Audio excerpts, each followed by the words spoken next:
Lecture में discuss करेंगे। चलिए अस्सलाम वालेकुम, कैफेट। आज के लेक्चर का आगाज करते हैं। लेक्चर 84 असाइनमेंट करके आनी थी ना, फिर अब पीछे चले जाए सारे जो असाइनमेंट नहीं करके आए, पीछे चले जाए। हमने कल टेंजिबल नॉन करंट एसेट्स के प्रोसीजर स्टडी किए और आपको होम असाइनमेंट दी गई, ठीक है, होम असाइनमेंट। अच्छा, आइंदा जब कभी भी होम असाइनमेंट आपको दी जाए ना, उसमें वॉल्यूम 1 के क्वेश्चंस आप सिर्फ रीड कर लें और वॉल्यूम 2 के जो क्वेश्चंस हैं ये आपने रिटन फॉर्म में प्रैक्टिस करने हैं, क्योंकि वॉल्यूम 1 में ज्यादातर रिप्रोडक्शन के क्वेश्चन है, चंद एक केस स्टडी के क्वेश्चन भी आते हैं वॉल्यूम 1 में। तो जो वॉल्यूम 1 में केस स्टडी के क्वेश्चन, रिप्रोडक्शन के क्वेश्चन है, वो सिर्फ रीड कर लें। और जो केस स्टडी का क्वेश्चन है, जैसे आज जो हम कंसेप्ट स्टडी करने जा रहे हैं, इसमें जो लर्निंग ऑब्जेक्टिव 18 का क्वेश्चन है वो केस स्टडी बेस्ड क्वेश्चन है, वो रिटर्न में कर लें। बाकी के क्वेश्चन जो है, जो रिप्रोडक्शन के, वो सिर्फ रीड कर लें। लेकिन वॉल्यूम 2 के क्वेश्चन आपने रिटर्न फॉर्म में करने हैं, ठीक है। ये आज कुछ स्टूडेंट असाइनमेंट करके आए, कह रहे वॉल्यूम 1 के क्वेश्चन तो रिटर्न फॉर्म में कर लिए हैं, लेकिन वॉल्यूम 2 का कोई क्वेश्चन नहीं किया। तो volume 2 case study based questions हैं और आपको बताया एग्जाम में इस चैप्टर में केस स्टडी बेस्ड क्वेश्चन पूछेगा। तो अगर आपके पास टाइम कम है तो वॉल्यूम 2 के क्वेश्चन रिटर्न फॉर्म में करने हैं, वॉल्यूम 1 के सिर्फ रीडिंग कर ले तो भी काम चल जाएगा। क्लियर? तो ये आइंदा इस चीज का ध्यान रखिएगा। आज के होम असाइनमेंट भी नोट कर लें। और ये क्वेश्चंस होम असाइनमेंट हम ये सेकंड वाले लेक्चर में डिस्कस करते हैं, आपको पता है ना ये, ठीक है। सेकंड वाला जो लेक्चर होता है दोपहर का, उसमें हम कोई कंसेप्ट नया डिस्कस नहीं करते, बल्कि जो असाइनमेंट है, कभी कभार इक्का दुक्का कोई कंसेप्ट डिस्कस हो जाए तो हो जाए, वरना हम असाइनमेंट को डिस्कस करते हैं। तो आपके जो होम असाइनमेंट की डिस्कशन होगी, जरूर स्टूडेंट ने पूछा था डिस्कशन, लेकिन वो इस लेक्चर में नहीं होगी। इसमें हम नया कंसेप्ट सीखेंगे। वो जो दोपहर को सेकंड लेक्चर होगा हमारा, उसमें हम आपकी केस स्टडीज की डिस्कशन करेंगे। चलिए, अच्छा, अब इस सब्सटेंटिव प्रोसीजर में वो डिफरेंट एरियाज हमें बताता है, जिनके सब्सटेंटिव प्रोसीजर्स हमने बताने होते हैं। इस एरिया में हमने इसकी एग्जाम वाइज तरतीब से कर रहे हैं, यानी एग्जाम पॉइंट ऑफ व्यू से कौन सा लर्निंग ऑब्जेक्टिव अहम है। सबसे अहम लर्निंग ऑब्जेक्टिव 1 था, वो हमने किया। फिर उसके बाद लर्निंग ऑब्जेक्टिव 2 इनटेंजिबल, वो करेंगे आज। और इसके बाद फिर डायरेक्ट लर्निंग ऑब्जेक्टिव 18 पे चले जाएंगे। इसका ये मतलब नहीं दरमियान वाले एरियाज करने नहीं है, नहीं, वो भी करने हैं, लेकिन लर्निंग ऑब्जेक्टिव 18 ज्यादा है। ये स्पेशल केसेस है जो केस स्टडीज में उसके फेवरेट है। लर्निंग ऑब्जेक्टिव 18 स्पेशल केसेस हैं जो केस स्टडी के क्वेश्चन में वो पूछता है। इसीलिए हम लर्निंग ऑब्जेक्टिव 2 के बाद लर्निंग ऑब्जेक्टिव 3 की बजाय 18 पे चले गए। क्यों? क्योंकि एग्जाम पॉइंट ऑफ व्यू से 18 ज्यादा अहम है, 18 ज्यादा है। तो लर्निंग ऑब्जेक्टिव 2 में हम क्या, 18 असल में डिफरेंट सिचुएशंस बताता है कि छोटी छोटी डिफरेंट सिचुएशंस है, किस सिचुएशन में क्या प्रोसीजर परफॉर्म करने हैं। जो लर्निंग ऑब्जेक्टिव 2 है ये इनटेंजिबल एसेट्स से रिलेट करता है कि हम इनटेंजिबल्स को कैसे वेरीफाई करेंगे, इनटेंजिबल एसेट्स को। अब अगेन 1 बाय 1 मैं आपको प्रोसीजर शेयर करूंगा। जो प्रोसीजर आपको समझ आ जाए आप ओके कर दीजिएगा, जो प्रोसीजर समझ ना आए वो बता दीजिएगा, उसको फिर डिटेल में डिस्कस करेंगे। क्योंकि आपको पता है कि हमारे मोर देन 50% प्रोसीजर रिपीट होंगे हर एरिया में। तो यहां पे भी इसी तरह होगा। हमने जो कॉमन प्रोसीजर पढ़ लिए हैं, उसके बाद जो प्रोसीजर जिस इस एरिया में आ रहे होंगे वो आप आसानी से समझ लेंगे। कोई डिफरेंट प्रोसीजर हुआ स्पेसिफिक तो आप बता दीजिएगा। सबसे पहले इनटेंजिबल एसेट्स 3 तरह के हो सकते हैं। इनटेंजिबल एसेट्स का मतलब कौन सी एसेट्स हैं? जिनकी फिजिकल एग्जिस्टेंस नहीं होती। इनटेंजिबल एसेट्स को 3 तरह से क्लासिफाई किया जाता है। एक गुडविल, एक डेवलपमेंट कॉस्ट और एक अदर इनटेंजिबल, जैसे ब्रांड वगैरह, लाइसेंस वगैरह आप एक्वायर करते हैं। आपने काउंटिंग में ये इनटेंजिबल्स का लफ्ज पढ़ा हुआ है? तो इसकी एग्जांपल्स भी पढ़ी होंगी। क्या क्या एग्जांपल है इनटेंजिबल्स की? ब्रांड, सॉफ्टवेयर, लाइसेंस, ये सारी अदर इनटेंजिबल्स की एग्जांपल है। डेवलपमेंट कॉस्ट भी कैपिटलाइज करते हैं आप, ये भी काउंटिंग में पढ़ा हुआ ना, रिसर्च एंड डेवलपमेंट वाला स्टैंडर्ड। नहीं भी पढ़ा तो आपको ये कंसेप्ट तो पता होगा कि डेवलपमेंट रिसर्च कास्ट, वो जब कोई आप प्रोडक्ट को बना रहे होते हैं तो तजर्बे करने में जो भी आपके खर्चे होते हैं, एक्सपेरिमेंट करने में, वो रिसर्च कास्ट है, उसे एक्सपेंस आउट करते हैं। लेकिन जब कोई तजर्बा कामयाब हो जाए तो उस प्रोडक्ट को फिर कमर्शियली लॉन्च करने के लिए, तजर्बा कामयाब होने के बाद, और कुछ और क्राइटेरिया हमें स्टैंडर्ड ने दिया है, वो पूरा होने के बाद फिर कमर्शियली लॉन्च करने तक जितने खर्चे होते हैं वो हमारा डेवलपमेंट एक्सपेंडिचर है, उसे हम कैपिटलाइज करते हैं। तो अदर इंटेंजिबल्स है, डेवलपमेंट कॉस्ट है और गुडविल। अच्छा, गुडविल कैसे क्रिएट होती है? इंटरनली जनरेटेड गुडविल है, उसे कैलकुलेट करके रिकॉर्ड करते हैं, ये वही है ना? वो नहीं है, वो नहीं। इंटरनली जनरेटेड गुडविल को कभी रिकॉग्नाइज नहीं किया। ये परचेज गुडविल है। परचेज गुडविल कब अराइज होती है? जब कोई बिजनेस बाय करते हैं तो उस वक्त परचेज गुडविल अराइज होती है। अच्छा, गुडविल, जब हम परचेज गुडविल का केस है, इसमें जब गुडविल को बाय कर, अगर मैं आपसे सिंपल कॉमन मैन की लैंग्वेज में पूछूं गुडविल क्या है, तो आप कहेंगे सर गुडविल रेपुटेशन है किसी प्रोडक्ट की, किसी बिजनेस की। लेकिन अगर आपसे अकाउंटेंट की डेफिनेशन पूछूं कि गुडविल बताइए क्या है, तो आप क्या बताएंगे? सर गुडविल का मतलब है कि जो आपने कैश पे किया बिजनेस को एक्वायर करने के लिए और जो बिजनेस के नेट एसेट्स की फेयर वैल्यू थी, इनका डिफरेंस है गुडविल।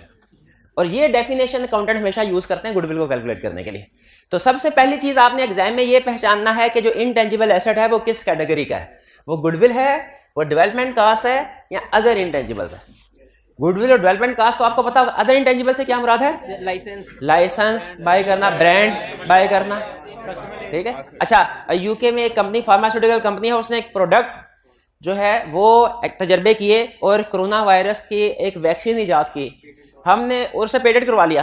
अब हमने उससे इजाजत ली कि पाकिस्तान में भी हम इस मेडिसिन को मैन्युफैक्चर करके तो सेल करते हैं। उसने कहा मुझे 100 मिलियन रुपीस पे करो, फिर मैं आपको इजाजत दूंगा कि आप इस प्रोडक्ट को पाकिस्तान में, फार्मूला आपके साथ शेयर करूंगा और आप इस प्रोडक्ट को पाकिस्तान में मैन्युफैक्चर करके सेल कर सकेंगे। ये जो 100 मिलियन हमने पे किया, ये क्या है? ये अदर इंटेंजिबल, ये गुडविल नहीं है, गुडविल नहीं है। ये पेटेंट से एक्वायर किया आपने, लाइसेंस लिया उससे, ये अदर इंटेंजिबल्स है। Other intangible, so much speak है। तो ये गुडविल डेवलपमेंट का अदर इंटेंजिबल की कितनी टाइप्स हो गई? 3। आपने केस स्टडी में सबसे पहले ये देखना है कि इंटेंजिबल में टाइप कौन सी है, क्योंकि तीनों के प्रोसीजर डिफरेंट है।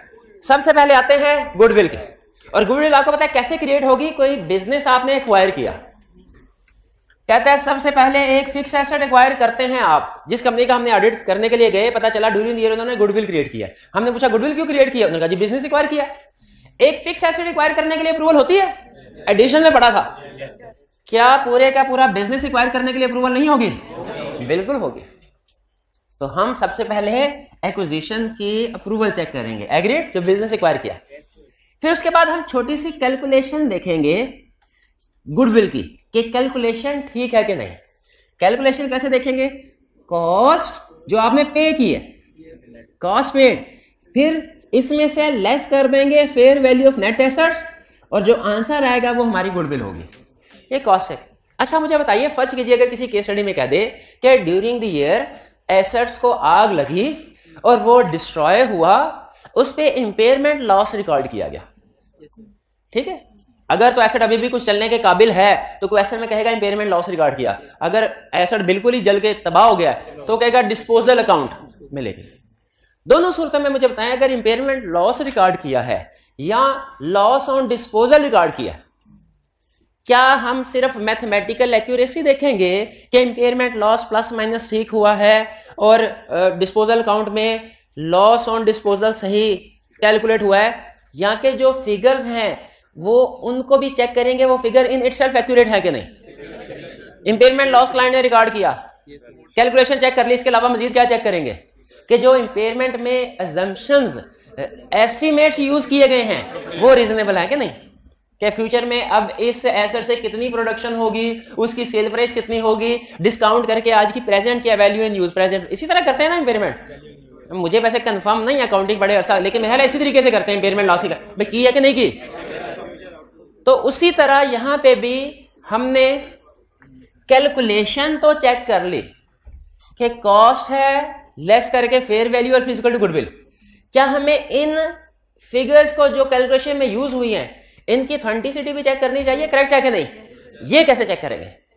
ये जहन में रखेगा, इंपेयरमेंट की एग्जांपल या डिस्पोजल की एग्जांपल मैंने बिला वजह नहीं दी, बल्कि आपके जहन में एक कंसेप्ट बिठाया है कि जिस तरह इसकी कैलकुलेशन के साथ इस चेक करेंगे फिगर्स ठीक है कि नहीं। इंपेयरमेंट लॉस या डिस्पोजल का जब हमसे क्वेश्चन पूछेगा उसमें भी हमने उसकी फिगर्स की एक्यूरेसी को चेक करना है। इंपेयरमेंट लॉस में जो फिगर्स यूज हुई हैं रीजनेबल है कि नहीं, एस्टिमेट्स रीजनेबल है कि नहीं।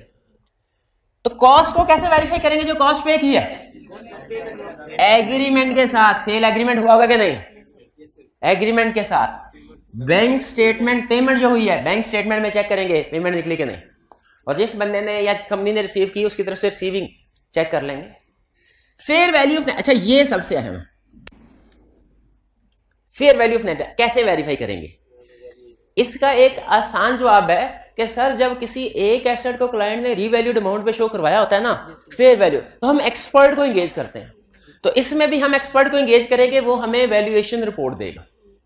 कंसेप्ट यही है ऑफ नेट एसेट्स के लिए हम एक्सपर्ट। लेकिन यहां पे एक चीज नोट कीजिए कि एक ही बंदा आके सारे के सारे पूरे बिजनेस के सारे एसेट्स और सारी लायबिलिटीज की फेयर वैल्यू कैलकुलेट करेगा।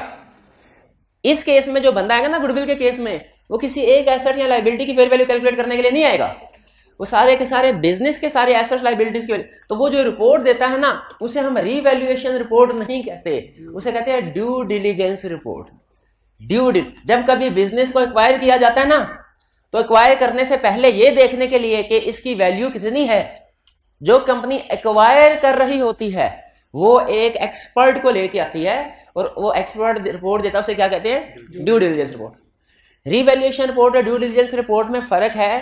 रीवैल्यूएशन रिपोर्ट सिर्फ एक एसेट लायबिलिटी के लिए और ड्यू डिलिजेंस रिपोर्ट सबके एसेट। क्लियर? ये ड्यू डिलिजेंस रिपोर्ट एग्जांपल ध्यान रखिएगा, सीफैब में वो क्वेश्चन पूछा होता है कि ड्यू डिलिजेंस रिपोर्ट में किस किस चीज के इंफॉर्मेशन होनी चाहिए, क्या एक्सपेक्ट करते हैं। तो हम कहेंगे एसेट्स की डिटेल हो, लायबिलिटीज की डिटेल हो, उनकी फेयर वैल्यू हो, वगैरह वगैरह और भी चीजें हैं, लेकिन इतना कंसेप्ट काफी है। ड्यू डिलिजेंस रिपोर्ट समझ आ गया? तो गुडविल के अंदर ना, गुडविल के अंदर सबसे जो अहम डॉक्यूमेंट है, सबसे अहम डॉक्यूमेंट वो ड्यू डिलिजेंस रिपोर्ट है। अच्छा गुडविल रिकॉर्ड हो गया। अच्छा किसी क्वेश्चन में कहेगा कि गुडविल इस साल रिकॉर्ड की है क्लाइंट ने, किसी क्वेश्चन में कहेगा कि पिछले साल रिकॉर्ड हुई थी और इस साल वैल्यू थोड़ी चेंज हो गई है, कम हो गई है। क्या अगर वो कहे कि गुडविल ऑलरेडी रिकॉर्ड हुई थी पिछले साल और दूसरा केस कहे कि नहीं इस साल रिकॉर्ड हुई है, हमारे प्रोसीजर पे फर्क पड़ेगा? कोई क्या प्रोसीजर फर्क पड़ेगा? अगर वो कहे कि जी पिछले साल रिकॉर्ड की, पिछले साल एक्वायर की गई थी, तो हमने सिर्फ अप्रूव, ये वाले जो दो प्रोसीजर हैं ये नहीं आएंगे, नहीं कर, क्योंकि ये किस वक्त करने हैं? जब एक्वायर करेंगे। अगर एक्वायर ही 1, 2, 3 साल पहले होगी गुडविल, तो फिर इस साल हम सिर्फ उसकी वैल्यू देखेंगे, इंपेयरमेंट कि गुडविल इंपेयर्ड तो नहीं हो गई। लेकिन अगर क्वेश्चन में वो कह दे कि ड्यूरिंग द ईयर एक्वायर किया है, फिर हम ऊपर वाले प्रोसीजर भी लिखेंगे कि अमाउंट सही रिकॉर्ड हुई कि नहीं। पिछले साल के एरर्स की तरफ हम नहीं जाते, वो हमारे सिलेबस में नहीं है, हम इस साल की फिगर्स को चेक कर रहे हैं। जैसे आपने देखा होगा फिक्स एसेट में भी ओपनिंग बैलेंस को वेरीफाई करने के लिए कहा था प्रोसीजर नहीं है, हालांकि प्रैक्टिकली ओपनिंग बैलेंसेस में भी गलती हो सकती है, लेकिन ओपनिंग बैलेंसेस हमारे सिलेबस में कैफ 8 में नहीं है। भाई ये गुडविल क्लियर हो गया। अच्छा ये इंपेयरमेंट, अच्छा एक इंपेयरमेंट टेस्टिंग करेंगे, इसमें क्लाइंट ने इंपेयरमेंट की कैलकुलेशन की होगी, क्या हम एज इट इज सिर्फ उसकी मैथमेटिकल एक्यूरेसी देखें? नहीं, कहते हैं जम्पशन देखें वो रीजनेबल है या नहीं, और जरूरत पड़े एक्सपर्ट को भी एंगेज कर सकते हैं। और अगर इंपेयरमेंट, अच्छा एक है इंपेयरमेंट टेस्टिंग, एक है इंपेयरमेंट रिकॉर्डिंग। लाजमी नहीं कि जब कभी इंपेयरमेंट टेस्टिंग हो इंपेयरमेंट लॉस भी लाजमी रिकॉर्ड हो, वो डिपेंड करता है कि आपकी value in use carrying amount से कम है कि ज्यादा है। तो इंपेयरमेंट, अच्छा अकाउंटिंग स्टैंडर्ड क्या कहते हैं कि गुडविल की लाइफ 20 साल एस्टिमेट की जाएगी और उसे 20 साल पे अमोर्टाइज किया जाएगा, ये कहते हैं? नहीं, ये नहीं कहते। गुडविल की अमोर्टाइजेशन नहीं है, ये कंसेप्ट ध्यान में रखिएगा। गुडविल को एनुअली इंपेयर किया जाता है, और एक दफा इंपेयरमेंट लॉस रिकॉर्ड कर लें तो गुडविल का उसकी रिवर्सल भी, बाकी एसेट्स की इंपेयरमेंट रिवर्स हो सकती है, गुडविल की नहीं होती। ये अकाउंटिंग का कंसेप्ट याद रखिएगा, ताकि हम ये चेक कर सके कि गुडविल की अमाउंट का इंपेयरमेंट टेस्टिंग हर साल की गई है कि नहीं, ठीक है? क्योंकि बाकी के एसेट्स का रूल है, अगर इंडिकेशन है तो फिर इंपेयरमेंट टेस्टिंग करें, वरना ना करें। अगर एसेट जल गया है तो फिर इंपेयरमेंट टेस्टिंग करें, एसेट नहीं जला ना तो इंपेयरमेंट टेस्टिंग ना। लेकिन गुडविल का रूल क्या है? इंडिकेशन है या नहीं, हर साल इंपेयरमेंट टेस्टिंग करनी है। और अगर क्लाइंट वैल्यू इन यूज कम है कैरिंग अमाउंट से, तो उसको इंपेयरमेंट लॉस को रिकॉर्ड भी करना पड़ेगा, और हमने देखना है इसकी रिकॉर्डिंग ठीक हुई कि नहीं। डिस्क्लोज करना होता है जब कभी इंपेयरमेंट हो कोई एसेट, डिस्क्लोजर भी करना होता है। यस, डिस्क्लोजर भी करना होता है। तो ये थे गुडविल के प्रोसीजर, इसमें कोई प्रॉब्लम हो तो पूछ लें। अच्छा ये ध्यान में रखिएगा, गुडविल में इंपेयरमेंट का लफ्ज भी आ रहा है, एक्सपर्ट का लफ्ज भी आ रहा है। इसका मतलब है अक्सर जब गुडविल को रिकॉग्नाइज किया जाएगा, उसमें हम अगर इफेक्ट ऑन रिपोर्ट पूछे और सारा काम ठीक हो तो हम एक पैराग्राफ ऐड करेंगे, कौन सा? की ऑर्डर मैटर। शाबाश, ठीक है। गुडविल में ये, बल्कि कोई भी इंटेंजिबल एसेट हो ना, कोई भी इंटेंजिबल, अगर उसने ठीक रिकॉर्ड किया है तो की ऑर्डर मैटर पैराग्राफ इंक्लूड करते हैं हम। ये हमने की ऑर्डर मैटर की लिस्ट में पढ़ा था, ठीक है। अच्छा, उस लिस्ट में एक दो आइटम्स और थी, वो मेरे जहन में आई बाद में, वो नोट कर लीजिए, अभी नोट कर लें, बाद में चैप्टर में देख लीजिएगा। सेल्फ कंस्ट्रक्टेड फिक्स एसेट्स और लीजेस, इनके ऊपर भी की ऑर्डर मैटर इंक्लूड किया जाता है। सेल्फ कंस्ट्रक्टेड फिक्स एसेट कल किया था ना क्वेश्चन, और लीजेस, इन पे भी की ऑर्डर मैटर पैराग्राफ इंक्लूड किया जाता है। अच्छा, आगे चलते हैं। डेवलपमेंट कॉस्ट, भाई डेवलपमेंट कॉस्ट की तरफ चलें। गुडविल क्लियर है? डेवलपमेंट कॉस्ट में सबसे पहले तो आपने देखना है जिस कॉस्ट को कैपिटलाइज किया गया है, क्राइटेरिया मीट करती है क्या नहीं? और क्या क्राइटेरिया है डेवलपमेंट कॉस्ट का?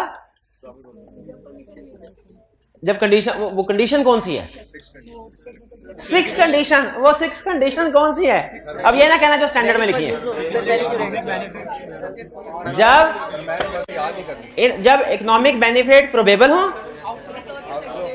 आउटफ्लो नहीं इनफ्लो प्रोबेबल हो, एक्सपेंडिचर कैन, वो होता था पायरेट का रूल बताते थे हमारे टीचर, आउटफ्लो इनफ्लो प्रोबेबल हो, इंटेंशन टू कंप्लीट हो, intention to complete, ability to sell, resources available है, टेक्निकली फिजिबल है, expenditure can be measured reliably.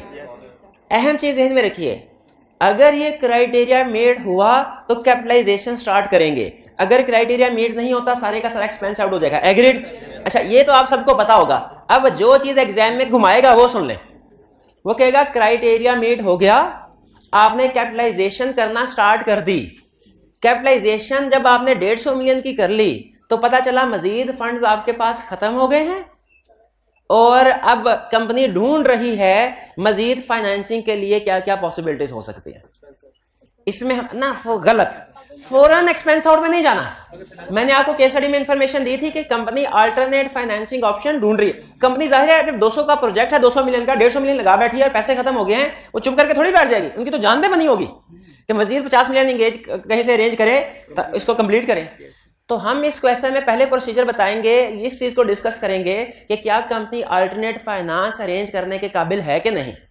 अगर किसी बैंक के साथ निगोशिएशन हो रही है तो वो एग्रीमेंट देखेंगे, कॉरेस्पॉन्डेंस देखेंगे उनकी आपस में क्या है, ईयर एंड के बाद देखेंगे क्या कोई एग्रीमेंट हो गया कि नहीं इनका। अगर बैंक से बात नहीं बन सकी तो देखेंगे अल्टरनेट फाइनेंस क्या शेयर्स इशू करने का प्लान है, क्या मेजर शेयर होल्डर की तरफ से कोई इंटेंशन शो करवाई गई है कि हाँ आप शेयर इशू करें, हम बाय कर लेंगे। ये अल्टरनेट फाइनेंसिंग ऑप्शन पे कमेंट करना है हमने। फिर इसके बाद हम 2 हिस्सों में लेके जाएंगे आंसर कि अगर फाइनेंसिंग, अल्टरनेट फाइनेंसिंग अवेलेबल है तो फिर ये मिस स्टेटमेंट नहीं है, रिकॉर्ड रखा रखें, अनमोडिफाइड ओपिनियन देंगे। हाँ, अनमोडिफाइड ओपिनियन के साथ क्या की ऑर्डर मैटर इंक्लूड करेंगे। और अगर अल्टरनेट फाइनेंस अवेलेबल नहीं होता फिर इसको एक्सपेंस आउट किया जाएगा, और अगर क्लाइंट एक्सपेंस आउट ना करे तो मिस स्टेटमेंट है, इफेक्ट वैल्यूएट करेंगे और उसके मुताबिक क्वालिफाइड या एडवर्स ओपिनियन एक्सप्रेस करेंगे। ये चीज ध्यान में रखिएगा। अगर क्वेश्चन में उसने प्रोसीजर पूछे हो, आपने डायरेक्ट इंपैक्ट ऑन रिपोर्ट नहीं बताना, पहले उसे प्रोसीजर बताने हैं, ठीक है। अच्छा, अब इस क्वेश्चन में जो उसने हमसे प्रोसीजर पूछे, मैंने एक बात तो आपको बता दी कि आप अल्टरनेट फाइनेंसिंग अरेंजमेंट को इंश्योर करने के लिए प्रोसीजर बताएंगे। एक चीज छुपा गया, कुछ और प्रोसीजर भी लिखेंगे। वो क्या? वो क्या? जो डेवलपमेंट कॉस्ट इनकर हुई है, क्या उसको वेरीफाई नहीं करना? ये डेवलपमेंट, अगर वो केस स्टडी में उसने ये लाइन लिख दी ना कि during the year development cost capitalize की गई है और बाद में उसने कोई मसला बता दिया, तो याद रखिए मसले के प्रोसीजर तो हम बताएंगे ही, डेवलपमेंट कॉस्ट के प्रोसीजर भी बताएंगे। कल हमने भूल गए केस स्टडी नहीं की थी प्रैक्टिस क्लास में कि फिक्स एसेट्स को डिस्पोज किया और उस पे लॉस रिकॉर्ड हुआ और डेप्रिसिएशन, हमने डेप्रिसिएशन के प्रोसीजर भी बताए उसको, और लेकिन डिस्पोजल के भी प्रोसीजर बताए। इसी तरह एक क्वेश्चन में उसने, वो पता नहीं क्लास में डिस्कस हुआ कि नहीं, उसने कहा ड्यूरिंग द ईयर कुछ फिक्स एसेट्स को खरीदा गया है और उसकी लाइफ 10 ईयर एस्टिमेट की गई है। तो हमने लाइफ के ऊपर तो प्रोसीजर बताए रीजनेबलनेस ऑफ डेप्रिसिएशन के लिए, एडिशन के प्रोसीजर भी बताए थे। ये बात समझ रहे हैं कि नहीं? तो सब्सटेंटिव प्रोसीजर में जो ड्यूरिंग द ईयर जितनी भी ट्रांजैक्शंस हुई हैं, जो क्वेश्चन में कहे ना बताइए आप इस सिचुएशन में क्या प्रोसीजर परफॉर्म करेंगे, तो केस स्टडी के अंदर जितनी भी ट्रांजैक्शंस हुई हैं उन सब के प्रोसीजर बताएंगे। क्लियर? आगे चलते हैं। ये अभी मजीद जैसे जैसे आप क्वेश्चन करते जाएंगे ना, अभी शायद आपको सही तरीके से बात समझ ना आ रही हो कि एक ही क्वेश्चन के अंदर दो एरियाज के प्रोसीजर कैसे आ सकते हैं, लेकिन जैसे जैसे केस स्टडीज को अटेम्प्ट करेंगे वॉल्यूम 2 की, आपको क्लियर हो जाएगा। 3-4 केस स्टडीज भी करेंगे ना, आपको क्लियर हो जाएगा कि किस तरीके से आपने पिक करना है क्वेश्चन की, किस इंफॉर्मेशन से कौन से प्रोसीजर लिखना है। Criteria clear? देखेंगे। फिर इसके बाद discuss feasibility of project with management. Discuss कर, भाई क्राइटेरिया मैनेजमेंट ने कहा पूरा कर लिया, अब हमने इस क्राइटेरिया को वैलिडेट करना है। मैनेजमेंट से कहेंगे सर बताएं, आपने कहा था टेक्निकल फिजिबिलिटी है, जरा डिस्कस कीजिए, साबित करें टेक्निकल फिजिबिलिटी आपके प्रोजेक्ट की। हम मैनेजमेंट ने कहा हम ऐसा चार्जर इजाद करने जा रहे हैं जो बगैर किसी वायर के वायरलेस चार्जिंग करेगा मोबाइल की। तो हम कहेंगे जरा हमारे सामने तजर्बा तो करके दिखाएं, टेक्निकल फिजिबिलिटी ऐसे पता चलेगी ना। Next, select sample of cost and checks. क्या कह रहा है भाई, डेवलपमेंट कास्ट में मटेरियल होगा, लेबर होगी। अच्छा, इसमें लेबर को लेबर कहना जरा थोड़ी सी तौहीन है, हालांकि एक्सपेंस वही होगा, लेकिन इसमें नॉर्मली लेबर के बजाय साइंटिस्ट काम कर रहे होते हैं, ठीक है। लेकिन हम कह सकते हैं कि जो भी इंगेज हैं लोग इस डेवलपमेंट प्रोजेक्ट के ऊपर, हम उनकी पे रोल को कैलकुलेट करें, वेरीफाई करेंगे उनका पे रोल एक्सपेंस जो क्योंकि देखिए कैपिटलाइजेशन में 3 तरह के एक्सपेंसेस भी होते हैं हमेशा। जब कभी आप खुद से किसी एसेट को बनाते हैं, इंटरनली डेवलप करें या कंस्ट्रक्ट करें, 3 तरह के एक्सपेंसेस होंगे, मटेरियल, लेबर, ओवरहेड। मटेरियल को हमने परचेज, जो तजर्बे कर रहे हैं कहीं ना कहीं से मटेरियल तो खरीद रहे होंगे, लेबर को पेरोल शीट के साथ, ओवरहेड्स को बिल के साथ। ये सपोर्टिंग डॉक्यूमेंट का यही मतलब है। और आपने सैंपल ऑफ कास्ट को सेलेक्ट करके चेक करना है इसके सपोर्टिंग डॉक्यूमेंट मौजूद है कि नहीं। ये मटेरियल के लिए भी करना है, लेबर के लिए भी, overhead. Next, review list of capitalised expenses for proper classification. क्या कह रहा है, कहीं रेवेन्यू की मिसक्लासिफिकेशन तो नहीं? आपको पता है कि रेवेन्यू और कैपिटल एक्सपेंडिचर की मिसक्लासिफिकेशन हो जाती है। Obtain representation from management regarding intention. किस चीज की इंटेंशन मैनेजमेंट की? इसको कंप्लीट करने की, इसको सेल करने की। Check monetization and impairment. Development cost अगर रिकॉर्ड हो चुकी है, कंप्लीट हो चुकी है, एसेट्स फुली डेवलप हो चुका है, तो उसकी मोनेटाइजेशन या इंपेयरमेंट कॉस्ट करना चाहिए कि नहीं करना चाहिए? कोई प्रॉब्लम? 2 हमारे इंटेंजिबल्स हो गए, गुडविल, डेवलपमेंट कॉस्ट। फिर अदर इंटेंजिबल्स। अदर इंटेंजिबल्स की एग्जांपल क्या बताई थी आपने? ब्रांड परचेज करना, लाइसेंस, पेटेंट्स करवाना, ठीक है, कॉपीराइट्स वगैरह, बिल्कुल ठीक। अप्रूवल बाय करने की, इंस्पेक्ट करें लीगल और परचेज डॉक्यूमेंट्स। कोई ना कोई आप ब्रांड बाय करते हैं, लाइसेंस बाय करते हैं, पेटेंट करवाते हैं, लीगल डॉक्यूमेंट्स होते हैं ना जिसके ऊपर आपको राइट्स अलाउ किए जाते हैं। वो फिजिकली तो एसेट है ही नहीं, असल में तो ये लीगल डॉक्यूमेंट्स इस बात का सबूत है कि आप इस अदर इंटेंजिबल के ओनर है कि नहीं, इसके रिसोर्सेज, इसका बेनिफिट उठा सकते हैं कि नहीं। और चेक मोनेटाइजेशन एंड इंपेयरमेंट। जिस तरह बाकी सबके मोनेटाइजेशन इंपेयरमेंट टेस्ट करते हैं, उसी तरह इस अदर इंटेंजिबल्स की भी मोनेटाइजेशन चेक करेंगे, ठीक है। और नॉर्मली कितने अरसे में इसको, जितने अरसे का लाइसेंस है, जितने अरसे के लिए पेटेंट करवाया गया, नॉर्मली 10 साल या 20 साल के लिए पेटेंट होता है कोई भी एसेट। Other intangibles clear? चलिए, अच्छा अब आगे क्या लिखा हुआ है इसको छोड़े, वो तो हम डिस्कस कर लेते हैं। मैं चाहता हूं आप खुद से अपनी जजमेंट की बेस पे बताइए। इंश्योरेंस रिसीवेबल, पहले बताइए कंपनी ने अपनी बुक्स में इंश्योरेंस रिसीवेबल रिकॉर्ड कब की होगी? जब कोई एसेट डिस्ट्रॉय हो गया होगा और उसकी इंश्योरेंस करवाई होगी, कंपनी ने इंश्योरेंस रिसीवेबल रिकॉर्ड। अच्छा, अगर क्वेश्चन में ये कहे कि कोई फिक्स एसेट्स डिस्ट्रॉय हो गया था, आग लगी थी, डिस्ट्रॉय, उसको डिस्पोज कर दिया और इंश्योरेंस रिसीवेबल रिकॉर्ड किया गया, आप प्रोसीजर कौन से लिखेंगे? डिस्पोजल के भी, इंश्योरेंस रिसीवेबल के भी। कि डिस्पोजल की कैलकुलेशन भी तो चेक करनी है, डेप्रिसिएशन कैलकुलेट हुई। अच्छा, लेकिन यहां पे अहम चीज, अप्रूवल नहीं आएगी। यहां पे अप्रूवल क्या आएगी? अप्रूवल, मेरा ख्याल है अप्रूवल वाला प्रोसीजर इस डिस्पोजल के केस में नहीं है, क्योंकि ये बेच नहीं रहे, आग अप्रूवल थोड़ी हुई होगी कि आग लगा, वो सेल के केस में होती है अप्रूवल। तो अच्छा, इंश्योरेंस रिसीवेबल कैसे वेरीफाई? क्लाइंट ने 200 मिलियन इंश्योरेंस रिसीवेबल रिकॉर्ड किया, कैसे वेरीफाई करेंगे? इंश्योरेंस एग्रीमेंट, सबसे अहम डॉक्यूमेंट क्या है? इंश्योरेंस एग्रीमेंट, उसको रीड करेंगे, इंश्योरेंस रिसीवेबल है और प्रोबेबल है कि वर्चुअली सर्टन, ये देखेंगे। ये कैसे पता चलेगा कि इनफ्लो प्रोबेबल है कि वर्चुअली सर्टन है? कैसे पता चलेगा? अगर इंश्योरेंस कंपनी वालों ने लिख के दे दिया है कि हम आपका क्लेम एडमिट करते हैं तो वर्चुअली सर्टन, और अगर लिख के नहीं दिया हुआ ना, क्लेम अभी वेरिफिकेशन स्टेज में है, तो याद रखे ये वर्चुअली सर्टन नहीं है। इस सूरत में कंटिंजेंट है, आपने सिर्फ डिस्क्लोज करना है, रिकॉर्ड नहीं करना। ये कंसेप्ट आपको पता है ना कि अगर लायबिलिटी का केस हो, प्रोबेबल हो तो रिकॉर्ड कर लेते हैं, पॉसिबल है तो डिस्क्लोज करना है, प्रोबेबल तो रिकॉर्ड करना है। लेकिन अगर एसेट का केस है तो पॉसिबल है तो कुछ भी नहीं करना, प्रोबेबल है तो डिस्क्लोज करना है, वर्चुअली सर्टेन है तो रिकॉर्ड करना है। ये बात पता है कि नहीं आपको? हाँ जी, आइए 1030।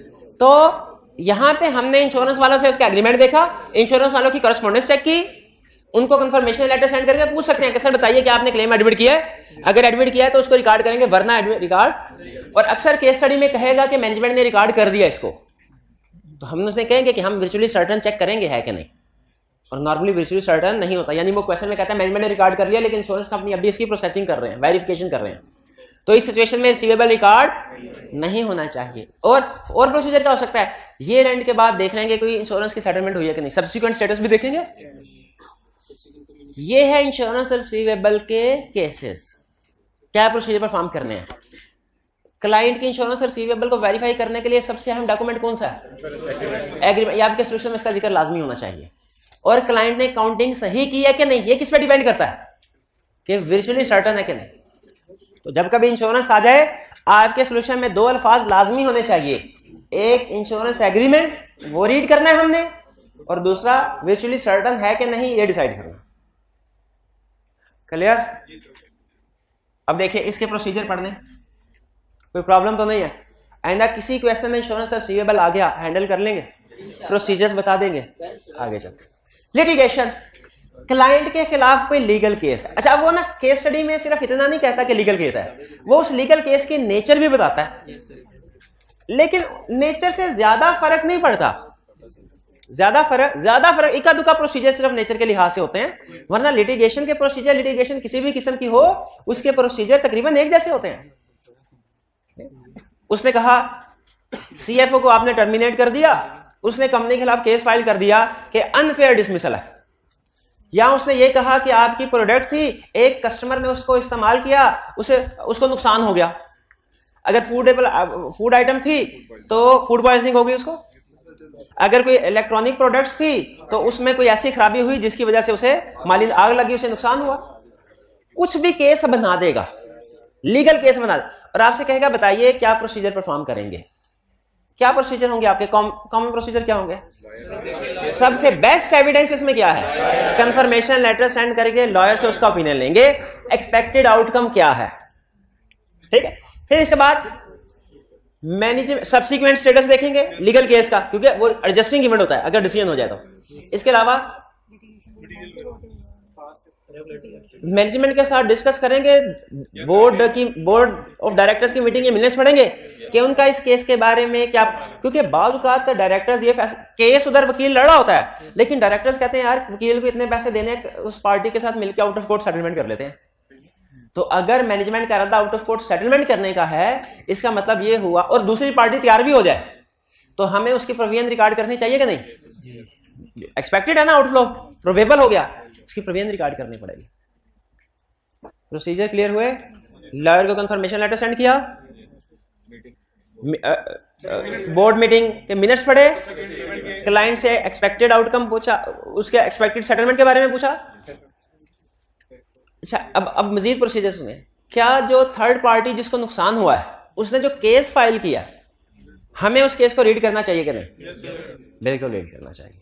और एक जगह पे उसने एक प्रोसीजर में ये भी लिखा हुआ था कि आप क्लाइंट के वकील को तो पूछ ही रहे हैं, आप अपने अलहदा से किसी वकील को या इंटरनल जो आपकी फर्म के अंदर अगर कोई लॉयर वगैरह हैं या इंडिपेंडेंट, उसके सामने भी केस के फैक्ट्स रख के पूछे सर नॉर्मली इस तरह के केसेस में क्या डिसीजन होता है, क्योंकि आपने लॉ में एक कंसेप्ट पढ़ा होगा प्रेसिडेंट का कंसेप्ट क्या है कि मिलता जुलता केस अगर पास में है तो जो उसका डिसीजन है वही एक्सपेक्टेड इस केस का डिसीजन होगा। तो हम देखेंगे कि पास्ट में अगर इसी तरह का केस का सीएफओ को डिसमिस कर दिया जाए किसी एम्प्लॉय को और वो केस फाइल करे तो क्या हम केस हारते हैं कि जीतते हैं, वो हमें बता देगा जो दूसरा वकील होगा हमारा।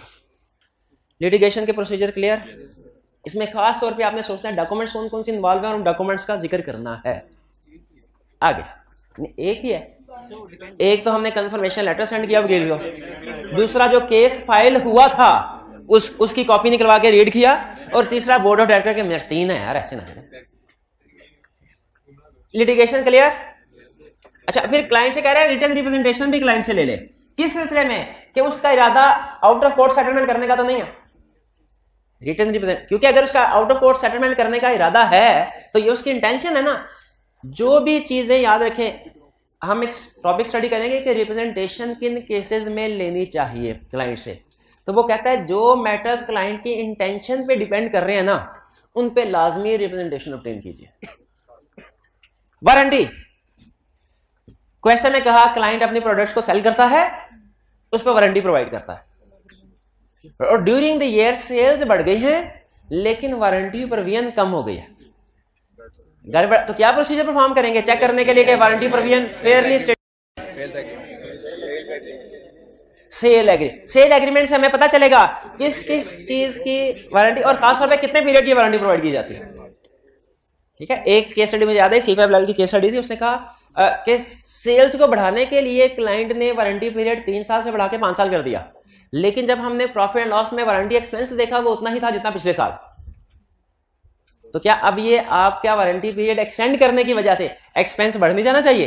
ये ऐसे ही है जैसे आपसे कहे कि डेप्रिसिएशन के लिए लाइफ रिवाइज करके 10 इयर्स की बजाय 5 कर दी गई, लेकिन डेप्रिसिएशन एक्सपेंस सेम रहे। आप कहेंगे नहीं गड़बड़ है, इसका मतलब है डेप्रिसिएशन के प्रोसीजर लिखने हैं और इस केस में वारंटी के प्रोसीजर लिखने हैं। क्या प्रोसीजर होंगे?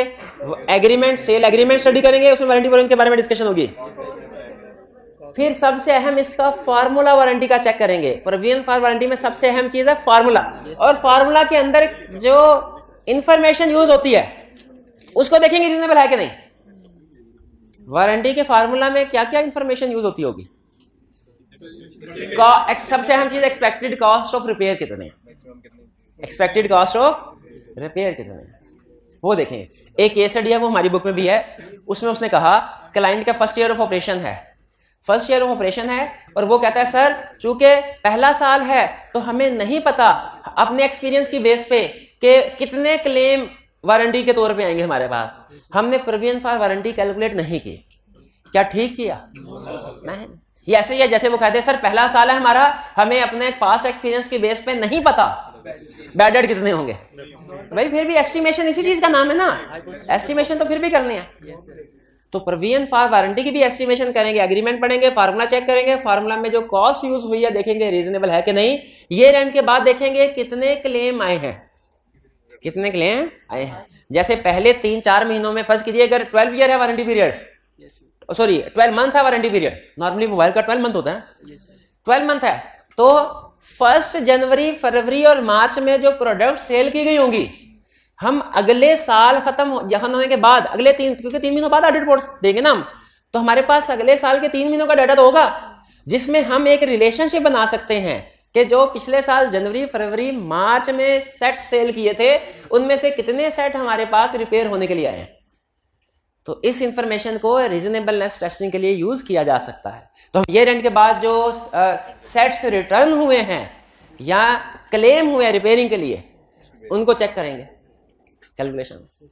क्लियर? देखें यही कह रहे हैं, inspect sale agreement, check reasonableness of cost of warranty repair, discuss nature of defect in inventory, अगर वो क्लेम के लिए आ रहे हैं, ज्यादा क्लेम के लिए आ गए, ज्यादा सेट रिटर्न हो गए।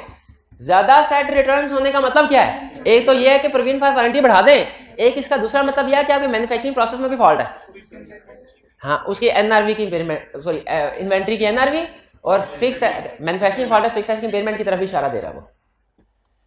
Subsequent event and their impact on subsequent event से क्या मुराद है? ये इवेंट के बाद जो सेट्स रिटर्न हुए, रिटर्न रिप्रेजेंटेशन।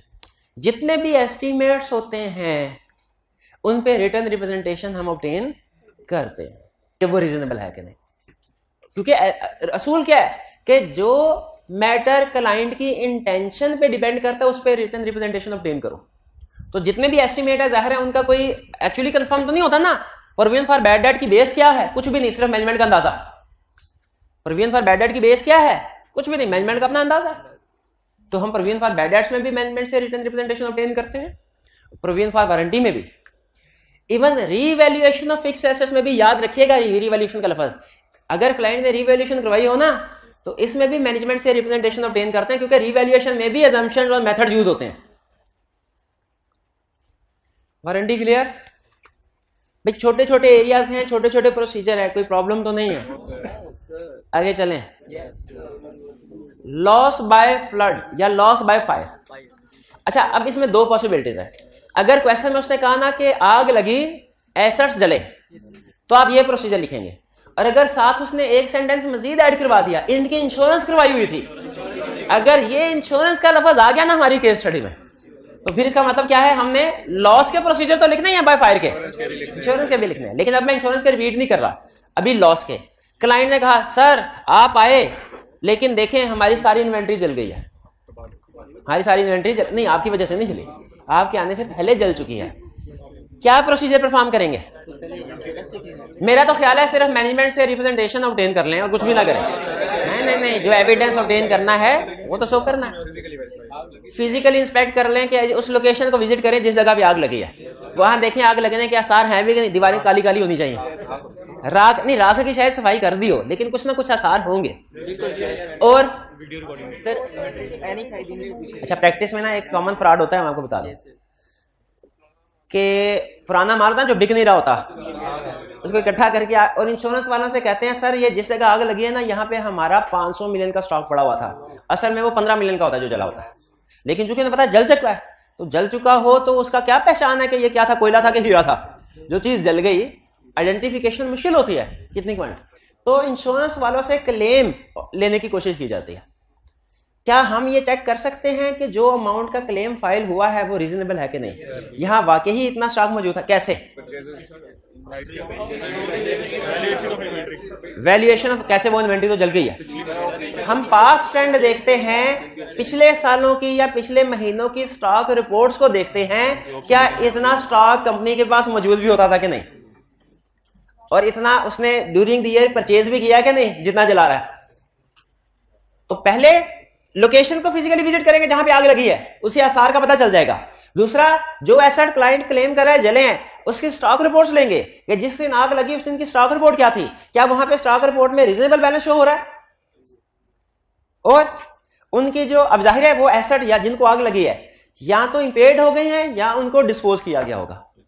तो अगर उनको इंपेयर्ड किया गया है, क्वेश्चन में ये बताएगा इंपेयरमेंट की तरफ जाना है कि डिस्पोजल, क्योंकि क्वेश्चन में आपने अगर पढ़ा ना, क्वेश्चन क्लियरली बताता है कि एसेट्स को डिस्पोज कर दिया, या क्लियरली कहता है कि 30% ऑपरेटिंग कैपेसिटी रिड्यूस हो गई, जिससे हमें पता चलता है इंपेयरमेंट की तरफ जाना है या डिस्पोजल की तरफ।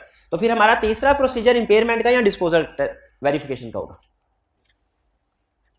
तो लॉस बाय फ्लड में क्या प्रोसीजर? फिजिकली लोकेशन को इंस्पेक्ट करना है, जो भी उस लोकेशन पे इन्वेंट्री एसेट पड़े थे उनकी रीजनेबलनेस चेक करनी है, स्टॉक रिपोर्ट्स की मदद से, ड्यूरिंग द पीरियड परचेजेस की मदद से कितनी परचेजेस हुई हैं। नॉर्मली अगर इन्वेंट्री टर्नओवर रेशो 90 डेज होती है ना, इसका मतलब है आपके पास पिछले 3 महीने की परचेजेस स्टॉक में मौजूद होनी चाहिए। या टर्नओवर रेशो का कंसेप्ट पता है ना आपको, तो इससे हम अंदाजा लगाते हैं। एप्रोप्रिएट काउंटिंग एंड डिस्क्लोजर होना चाहिए, कोई इंपेयरमेंट या एनआरवी या लॉस है जो भी है। अगर फिक्स एसेट जले, इंपेयरमेंट टेस्टिंग, इन्वेंट्री जली है, एनआरवी की बात करेंगे, और अगर उनको डिस्पोज कर दिया है तो लॉस और डिस्पोजल की बात करें। हाँ, यहां पे एक चीज नहीं आ गई हमारे लिए, अगर क्योंकि कम्प्लेक्स सिचुएशन है ना, इसमें आप किसी एक्सपर्ट को भी इंगेज कर सकते हैं। ठीक है, वो फोरेंसिक इन्वेस्टिगेशन करते हैं, वो हमें काफी हेल्प मिल जाती है उनसे। अच्छा, आपका favourite question, inventory count at other than balance sheet date. अगर इन्वेंट्री, ये रन क्या है 31 दिसंबर, या 15 जनवरी की डेट बताएं, या 15 दिसंबर को एक डेट सेलेक्ट करें। 15 जनवरी। अगर स्टॉक किसी वजह से 31 दिसंबर को काउंट नहीं हो सका, 15 जनवरी को स्टॉक काउंट हुआ, लेकिन बैलेंस शीट में तो 31 दिसंबर की फिगर जाएगी, कैसे एस्टिमेट करेंगे? रिवर्स वर्किंग, जरा बताइए क्या होगा उसमें? परचेजेस को लेस कर देंगे, कॉस्ट ऑफ सेल्स को ऐड कर देंगे। ये तो काउंटिंग का काम हुआ, ये तो करना है, लेकिन ये तो मैथमेटिकल एक्यूरेसी हुई ना। अब आपकी परचेजेस और सेल्स की फिगर ठीक है कि नहीं, हमने एज ऑडिटर ये भी तो वेरीफाई करना है। ये कैसे करेंगे? डॉक्यूमेंट से। शाबाश। तो हम गुड डिस्पैच 15 दिनों की जो सेल्स है उसको गुड डिस्पैच नोट के साथ वेरीफाई करेंगे और परचेजेस को गुड रिसीट नोट के साथ। और अगर उसने क्वेश्चन में कह दिया काउंटिंग रिकॉर्ड अवेलेबल नहीं है इन टर्म सेल और परचेज का, तो फिर स्कोप लिमिटेशन है, क्योंकि फिर आप एस्टिमेट नहीं कर सकते, फिर स्कोप लिमिटेशन हो जाएगी। तो ये inventory count at other than balance sheet date clear हो गया। अब इसी तरह किसी क्वेश्चन में 15 जनवरी को करवाएगा, किसी क्वेश्चन में 15 दिसंबर में खड़ा करेगा। प्रोसीजर वही है, सिर्फ फर्क यह है कि हमने परचेज को ऐड और सेल्स को लेस करना है, कॉस्ट ऑफ सेल्स को। इनमें जिस दिन 15 दिसंबर या 15 जनवरी उस दिन स्टॉक काउंट करेंगे, रिकंसिलिएशन बनाएंगे। रिकंसिलिएशन क्या है? ये रिवर्स वर्किंग एड है। और फिर रिवर्स वर्किंग में जो इंफॉर्मेशन यूज हुई है डॉक्यूमेंट्स देखेंगे। अच्छा, रिकंसिलिएशन से मुझे एक और प्रोसीजर, जैसे आपको बातों बातों में एक दफा डेटर और क्रेडिटर्स के प्रोसीजर पढ़ा चुका हूं ना मैं, उसी तरह बातों बातों में आज एक बैंक रिकंसिलिएशन स्टेटमेंट के प्रोसीजर। बैंक को वेरीफाई करते हुए जो सबसे अहम डॉक्यूमेंट होती है वो है बीआर। शाबाश। बीआरएस को आप कैसे वेरीफाई करेंगे? एक मिनट हरे, वेरिफिकेशन करने, जैसे मैंने आपको बताया था ना, फिक्स एसेट्स की वेरिफिकेशन प्रोसीजर सीखने ना, तो आपके दिन में फिक्स एसेट शेड्यूल आ जाना चाहिए फॉर्मेट, उसमें क्या क्या इंफॉर्मेशन आती है।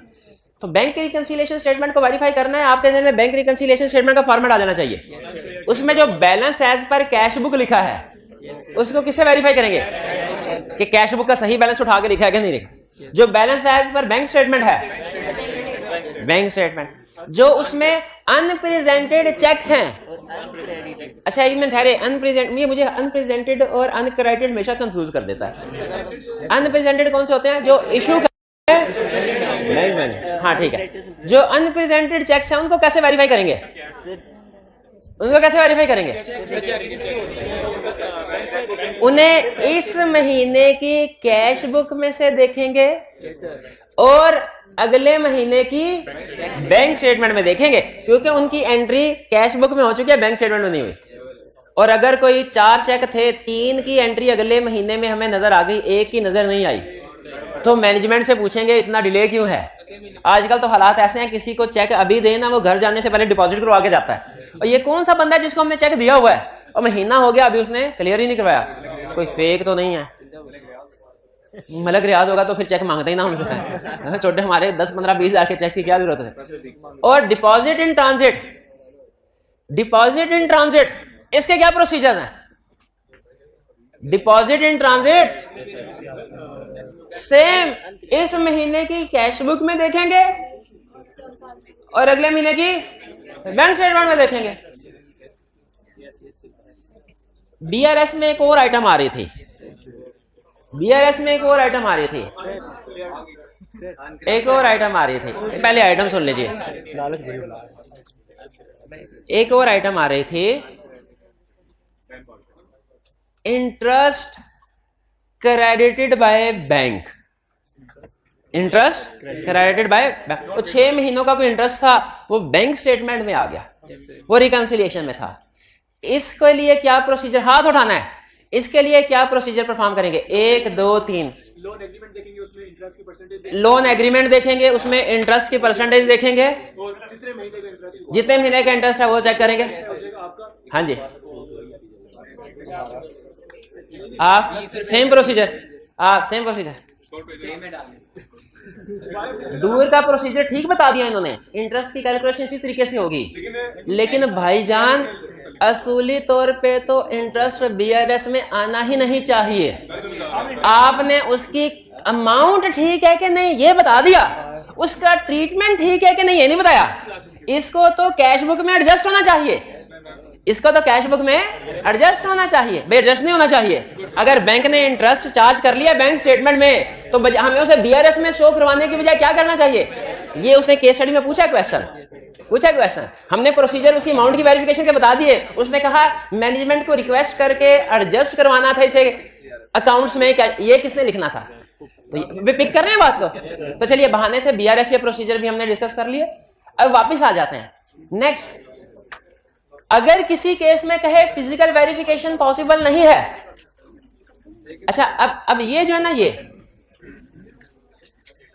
कोई स्टूडेंट मुझे बता सकता है इस वाले केस में और इस वाले केस में क्या फर्क है?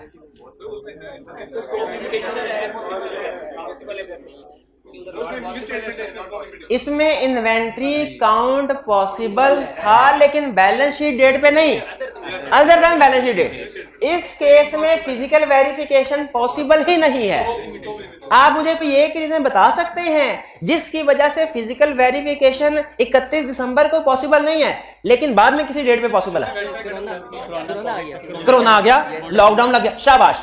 अच्छा आप मुझे कोई एक ऐसी सिचुएशन बता सकते हैं जिसमें इन्वेंट्री को कभी फिजिकली वेरीफाई करना पॉसिबल ही ना हो? नहीं,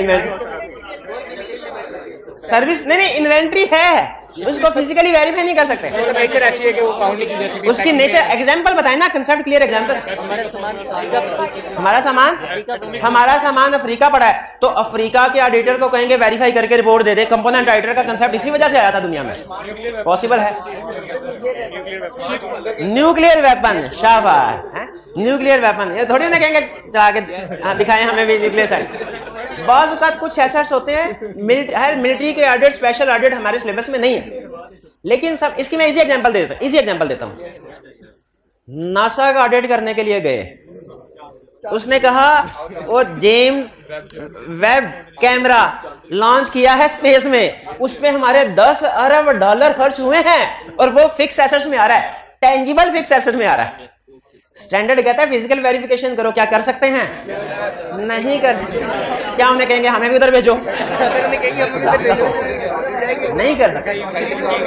हाँ, ये फिजिकल वेरिफिकेशन नहीं कर सकते, यही समझा रहा हूं। तो इस सिचुएशन में क्या करना चाहिए? Alternate procedure. अब अल्टरनेट प्रोसीजर भाई, वो उधर से अगर सियारों की तस्वीरें लेके भेज रहा है, हमें सियारों की तस्वीरें लेके भेज रहा है तो अल्टरनेट प्रोसीजर नहीं है ये, विड्रॉ नहीं करेंगे और फिजिकल वेरिफिकेशन नहीं पॉसिबल है। लेकिन अल्टरनेट प्रोसीजर से एविडेंस तो लिया जा सकता है, उसकी लॉन्च करने की वीडियो तो बनी होगी, वो जो खर्चे हुए हैं उसके ऊपर उस तस्वीरें तो होंगी उनके पास, सारे साइंसदान वो लॉन्च फीता काट रहे होंगे तो जब लॉन्च किया था। तो ये सारे अल्टरनेटिव एविडेंस है।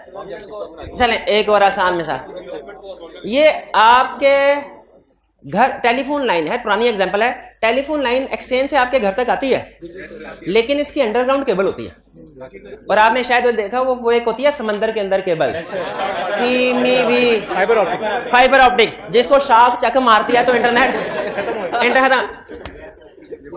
फिजिकल एसेट है, एग्जिस्ट कर रहा है, अंडरग्राउंड है या अंडर सी है, फिजिकली वेरीफाई कर सकते हैं? नहीं कर सकते। हाँ, वीडियो का शाह क्यों करें? शाह कहेगी आ जाओ सैर करवाती है तुम्हें। तो क्या करेंगे? इसमें अल्टरनेट प्रोसीजर्स क्या होंगे? हम देखेंगे ट्रैवलिंग, अगर डाटा ट्रांसमिट हो रहा है एक जगह से दूसरी जगह तो कोई ना कोई मीडिया, ये कंसेप्ट है कि इसमें फिजिकल वेरिफिकेशन कभी पॉसिबल ही नहीं है। हमने बैलेंस शीट डेट के ऊपर ही अल्टरनेट प्रोसीजर परफॉर्म कर दिए और डॉक्यूमेंट्स वगैरह को चेक कर लिया, यूज टेक्नोलॉजी, ठीक है, ड्रोन वगैरह, वीडियो कॉल वगैरह।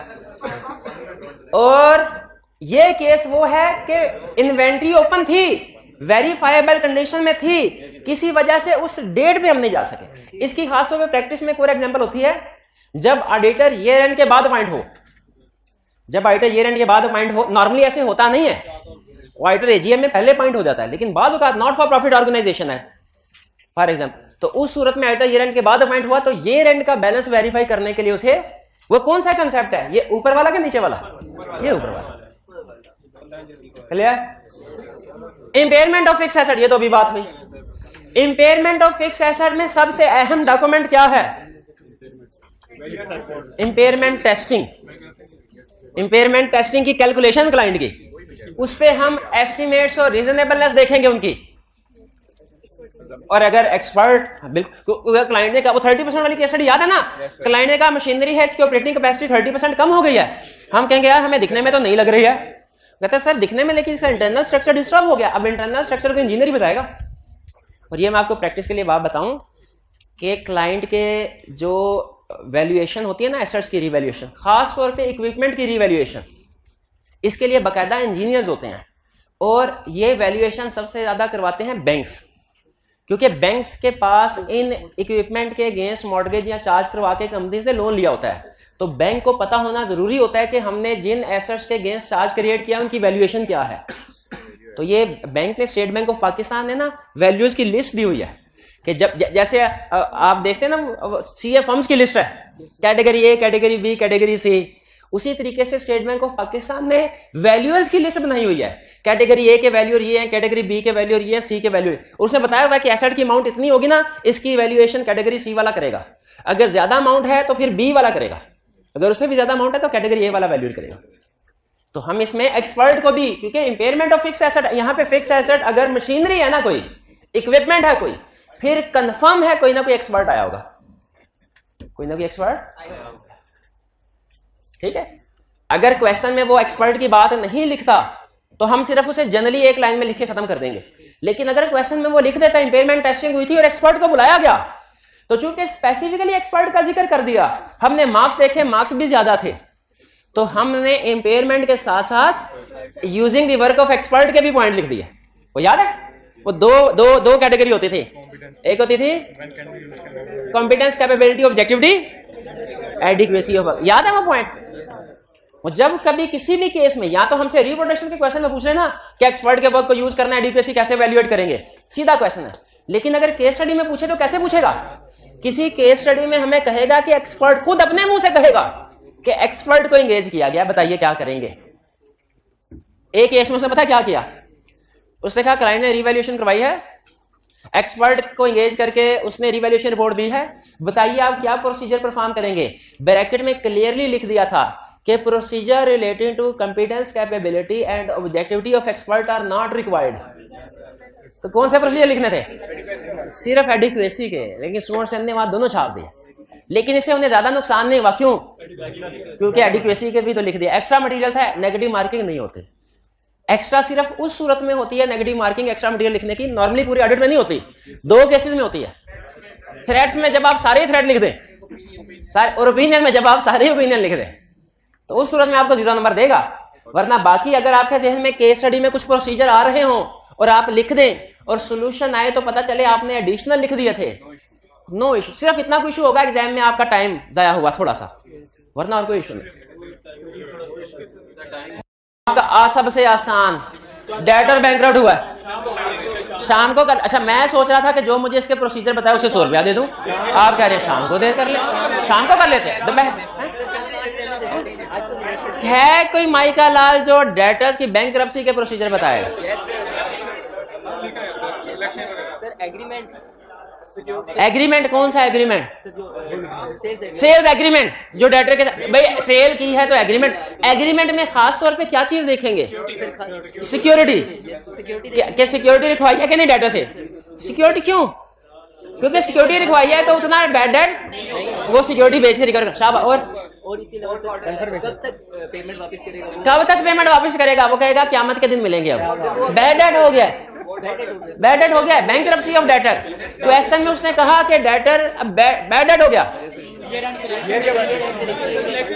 कितना उसने दे दिया भैया? कितना दे दिया? जितना दे दिया वो तो डेटर का हिस्सा ही नहीं है। तो क्या हो गया यार? हम ये देखेंगे कितना दे दिया है ये रेंट के बाद, ये कहना भूल गए, ये नहीं कह रहे थे। और लिक्विडेटर को कंफर्मेशन लेटर नहीं सेंड करना, मैनेजमेंट से डिस्कस नहीं करना। क्या डिस्कस करना है मैनेजमेंट से? सर हाँ, बेसिस ऑफ प्रोविजनिंग क्या है? 50 में डायरी में मिलेंगे बस भाई। अच्छा, ये वाले जो प्रोसीजर है ना, ये याद रखिएगा, फिक्स एसेट्स के इंटेंजिबल, इनटेंजिबल, और ये मोस्ट इंपोर्टेंट प्रोसीजर्स हैं, सबसे ज्यादा है। मैं पूरे चैप्टर में इनको लाजमी पढ़ लेना है। और ये केस स्टडीज अगर तो, अच्छा देखें आपके पास ऑप्शन है, अगर तो आप कल वाली जो टेंजिबल नॉन करंट एसेट की केस स्टडीज थी और ये वाली केस स्टडीज आप खुद से कर लेंगे और सॉल्यूशन के साथ मैच भी कर लेंगे और जो फर्क आया वो खुद से समझ भी लेंगे, तो फिर आपको दोपहर का लेक्चर लेने की जरूरत नहीं है। लेकिन अगर आप चाहते हैं कि क्वेश्चंस को डिस्कस करें, टेंजिबल को भी, इनटेंजिबल को भी, मिसलेनियस वैल्यू को भी, साथ में डिस्कशन में पार्टिसिपेट करें, सही जवाब पे प्राइज भी मिले आपको, कोई प्रोसीजर समझ नहीं आया तो वो पूछ भी लें टीचर से, और फिर कभी कभी चाय जूस भी मिले, तो फिर उसके लिए दोपहर की प्रैक्टिस क्लास, जिसमें हम क्या करेंगे, केस स्टडी की प्रैक्टिस करेंगे। ठीक है जी। आजकल नहीं आ सकते तो यूट्यूब पे तो अपलोड हो ही जाता है, प्रैक्टिस वाली क्लास यूट्यूब पे वहां से देख लीजिए। आज का लेक्चर यहाँ पे खत्म करते हैं। अल्लाह हाफिज।